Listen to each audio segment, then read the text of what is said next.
Welcome to Word Power Made Easy. Now you've actually probably noticed that this is a different recording style because this is my own personal phone from China. So let's go ahead and use this. And yes, I can upload videos on this phone. So let's get this started with Word Power Made Easy, session number 31. And boom, bada bing, bada boom. Let's start off this really good. Now, let's start off. Today, we're just going to talk about words. We're not going to talk about any origins, whatever. We've done all that already. So, boom! In this chapter, we've already learned 100 words and about like 100 and so words. And so now let's add more to that list to make it a complete 100. Let's get to start with iconoclast. You might remember this word as the person who's unique and against everything else. And they're like, I'm so unique. Those kinds of things. And that's pretty much how this iconoclast actually comes in. Iconoclastic and iconoclasm are just words that are derived from iconoclast.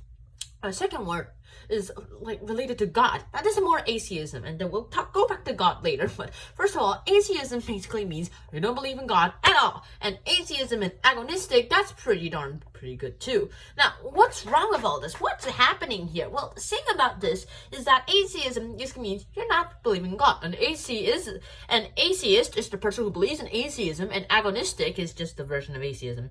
And also, go back to agnostic. How to know? Now, apparently agnostic is also what you need to know about your body. It's also where diagnosis and prognosis and prognosticate, that actually comes from there too. Now, diagnosis, prognostic, it's actually all you can actually use to go ahead. Your diagnosis is what's wrong with you. Your prognosis is what you should do. And also, procrastinate basically means you lie down, reading your book, or doing something that just wastes time and not doing things that you should be doing. So what's next? Next up, we have to go to getting back to God. So we're just back to God here, and here we're actually going to talk about many things too. There are different things and different words for God too. Monotheism is where you believe only in one God, like Christianity, Roman Catholicism, those kinds of things.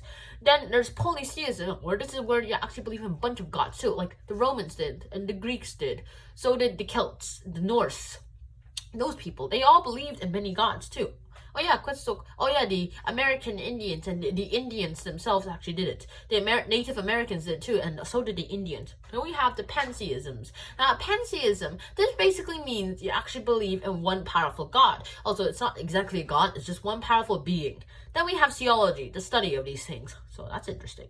Next, we have X and tongue. Try to figure out what X is. Now, this is where liter actually comes in. Liter basically means lick, and I'm not going to explain this. So you have libidinous, then you have lascivious, and lubitious. And then we have X and itch. Ugh. This is where we have prurient, pruritus, and pruritic. Something related to itch and X. Figure what X is yourself.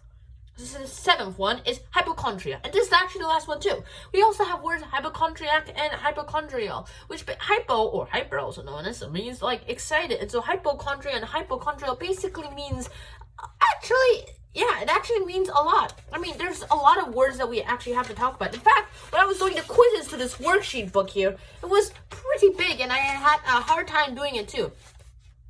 Ugh, that was bad.